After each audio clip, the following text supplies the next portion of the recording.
नमस्कार साथियों, स्वागत है आज पुनः हमारे यूट्यूब चैनल हेलो एजुकेटर्स पे। आज हम एक बहुत ही इम्पोर्टेंट टॉपिक को लेकर उपस्थित हुए हैं, जिसका नाम है राइट टू एजुकेशन एक्ट 2009, अर्थात शिक्षा का अधिकार अधिनियम 2009।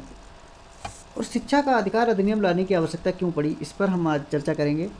और जब ये अधिनियम आया तो इसके माध्यम से क्या क्या सुधार किया गया, क्या क्या बदलाव आए, ठीक है, इन सभी चीज़ों पर चर्चा करेंगे।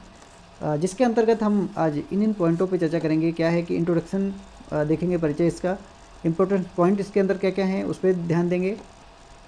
और जो आरटी है उसका इंडियन एजुकेशन सिस्टम पे क्या प्रभाव पड़ा है उस पर चर्चा करेंगे।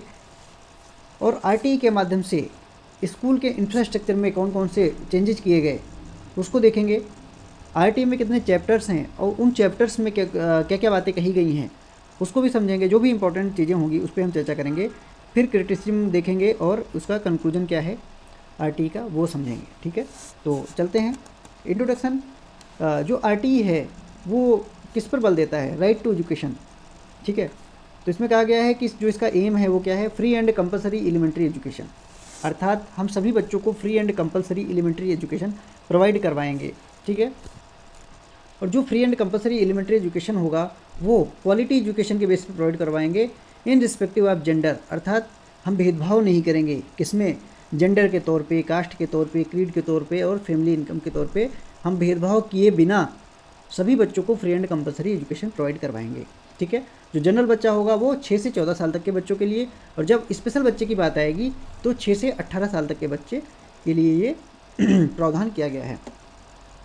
फिर इसमें कहा गया है कि right to education under article 21A के तहत आता है। ये एक बहुत बड़ा एक तरीके का अभियान कह सकते हैं, राइट टू एजुकेशन एक्ट लाया गया। जिससे क्या हुआ, जिससे क्या चेंज आई, जो भी एजुकेशन सिस्टम इंडिया का गिर रहा था वो कहीं ना कहीं अच्छा हुआ इसके थ्रू। ठीक है, फिर यूनेस्को की रिपोर्ट आई है, उसमें बताया गया है कि 159 कंट्रीज हैं जो free of cost education provide करवाती हैं, जिसमें इंडिया का भी नाम उस लिस्ट में शामिल हो गया है। ठीक है, आगे चलते हैं। इंपॉर्टेंट पॉइंट कौन कौन से रहे इसमें आईटी में? आईटी 2009 में आ गया था, लेकिन ये प्रभावी कब से हुआ, इफेक्टिव कब से हुआ है? 1 अप्रैल 2010 से। तो ये भी हमें ध्यान रखना है। और इसके द्वारा क्लियरली स्टेट दिया गया कि जो एजुकेशन है वो किसी भी बच्चे के लिए फंडामेंटल राइट्स है। ठीक है, सभी भी बच्चे का फंडामेंटल राइट्स है, तो उसको उसका अधिकार है एजुकेशन लेना। All private school must keep 25% seats reserve. सभी जितने भी प्राइवेट स्कूल हैं उनके लिए ये इसमें प्रावधान किया गया कि 25% जो सीट्स है वो रिजर्व रखी जाएगी। किसके लिए? जो भी वीकर सेक्शंस है हमारा सोसाइटी का, उसके लिए 25% सीट्स जो है वो रिजर्व रखी जाएगी। ठीक है, और जो भी अनरिकॉग्नाइज्ड स्कूल हैं वो किसी भी बच्चे का या पेरेंट्स का इंटरव्यू नहीं ले सकते, ऐसा इसमें प्रावधान किया गया है। No child pursuing elementary education shall be held back. ठीक है, तो किसी भी बच्चे को एलिमेंट्री एजुकेशन से कोई भी विद्यालय रोक नहीं सकता, निष्कासित नहीं कर सकता, या ये नहीं कह सकता कि आप इस बोर्ड एग्ज़ाम को पास करके आओ तब हम स्कूल में एडमिशन लेंगे। ठीक है, अर्थात किसी भी बच्चे को कोई भी स्कूल अब एडमिशन लेने से नहीं रोक सकता, ऐसा इसमें प्रावधान किया गया है। ठीक है, ये नहीं कह सकता कि नहीं हम आपको एडमिशन नहीं देंगे, ठीक है, आपको वहाँ से निष्कासित कर सकता है, ऐसा नहीं है। कोई भी स्कूल आपको निष्कासित नहीं कर सकता। ठीक है, अब इसके आगे चलते हैं और कौन कौन से रोल हैं उस पर भी चर्चा कर लेते हैं। तो आरटी एक्ट जो है वो 2009 में आया, जिससे और ये किन बच्चों के लिए आया था? वो बच्चे जो स्कूल ड्रॉप आउट कर रहे हैं। ठीक है, तो उन बच्चों के लिए आया है। और क्या है? School are not allowed to charge any capitation fee, अर्थात स्कूल जो है वो फीस के नाम पे, ठीक है, कैपिटेशन फीस नहीं ले सकता किसी बच्चे से। यदि कोई बच्चा एडमिशन के लिए जाता है तो स्कूल ये कहते हैं कि नहीं, हम आपकी छुट्टियों में भी क्लासेस चलवाएंगे, हम आपकी एक्स्ट्रा क्लास चलवाएंगे, उसके लिए इतना चार्ज दीजिए, तो ये चार्ज बच्चा दे नहीं है। ठीक है, ऐसा प्रावधान किया गया है कि कोई भी चार्ज बच्चे के द्वारा नहीं दिया जाएगा स्कूल को। ठीक है, all government and aided school should create a school management committee. सभी गवर्नमेंट स्कूल और एडेड स्कूल एक कमेटी को क्रिएट करेंगे, जिसमें मेंबर के रूप में 75% जो है मेंबर कौन होगा? गार्जियन होंगे। बच्चे के पेरेंट जो है 75% पेरेंट जो है उसके मेंबर रहेंगे उस कमेटी के। ठीक है, जिसके द्वारा ये चलाया जाएगा अभियान।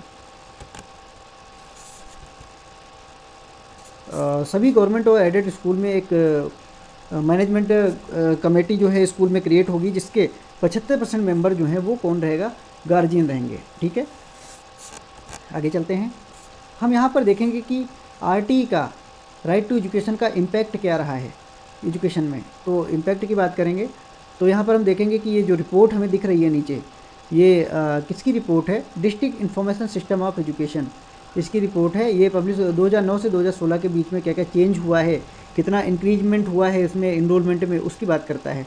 तो यहाँ से यहाँ तक टोटल हम देखेंगे upper primary classes increase by 19.4%, enrolment जो है इंक्रीज हुआ है। 2007-8 में इंक्रीज नहीं हुआ था, मतलब ये एक्ट आने से पहले की बात है। तो यहाँ पे ड्रॉप आउट रेट ज़्यादा होगा और इनरोलमेंट कम होगा। 9-10 में जब ये एक्ट आया है तो 6.5% इंक्रीमेंट हुआ है। ठीक है, 10 से 12 में हम देखेंगे तो 12% का इंक्रीमेंट हुआ है, जो एक बहुत अच्छा रेशियो है। यहाँ पे 2013 और 14 में देखेंगे 6.8% का, और 15-16 में 1.7% का इंक्रीमेंट हुआ है। ठीक है, तो इनरोलमेंट इंक्रीमेंट काफ़ी ज़्यादा बढ़ा है यहाँ पे इस एक्ट के आने के बाद, तो 19.4% इंक्रीमेंट हुआ है। ठीक है, फिर इम्प्रूव इंफ्रास्ट्रक्चर नॉर्म्स, जो इंफ्रास्ट्रक्चर में क्या क्या बदलाव इसमें किया गया। पहला तो ये है कि maintain a teacher student ratio 1:30, 30 बच्चों पे एक टीचर जो है वो पढ़ाएगा, इसमें ये रेशियो दिया गया। ठीक है, all recognise school must have ramp for student with disability, सभी रिकॉग्नाइज जो भी स्कूल हैं उनके लिए, स्पेशल बच्चे के लिए रैंप की सुविधा आवश्यक हो गई है। इस एक्ट के माध्यम से ये बताया गया कि आपके स्कूल में रैंप होना चाहिए यदि आप किसी भी बच्चे को पढ़ाते हैं, उसमें चाहे डिसेबल्ड भी आ सकता है और नॉन डिसेबल्ड भी आ सकता है। ठीक है, क्लीन ड्रिंकिंग वाटर फैसिलिटी, जो भी पानी पीने का फैसिलिटीज़ है वो उसको वहाँ पे साफ़ सफाई होनी चाहिए। ऐसा नहीं हो कि बहुत गंदगी है वहाँ बच्चे पी रहे हैं जिससे बच्चे बीमार हो जाएंगे।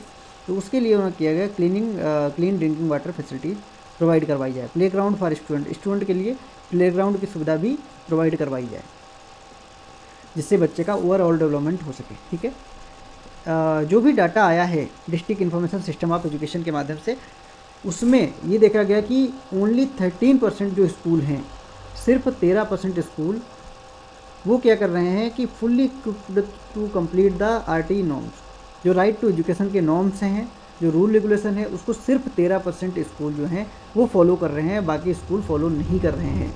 ठीक है, the lack of fund and poor management, दो मेजर चैलेंजेस, जो मेजर कारण हैं, मेजर बड़े कारण हैं, वो क्या है कि लैक ऑफ फंड की कमी, और जो मैनेजमेंट है वो उनका कमज़ोर मैनेजमेंट है, जिसकी वजह से ये बहुत सारी समस्याएं आ रही हैं। तो ये समस्या का समाधान जल्द से जल्द होना चाहिए।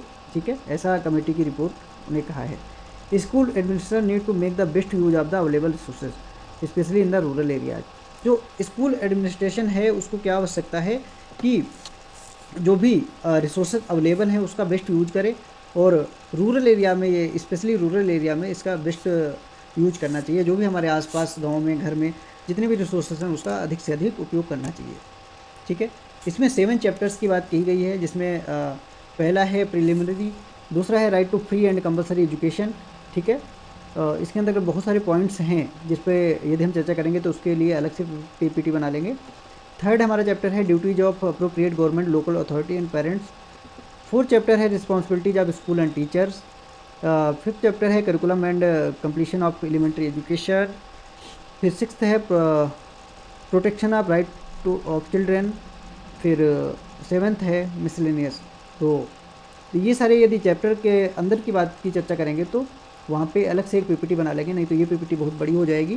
तो आज हम इतना ही रखते हैं, और इसके बाद जो है नेक्स्ट पीपीटी हम लाएंगे, उसमें ये चैप्टर्स जो हैं इसके बारे में संपूर्ण जानकारी मिलेगी। तो आज के लिए इतना ही, धन्यवाद, थैंक यू सो मच।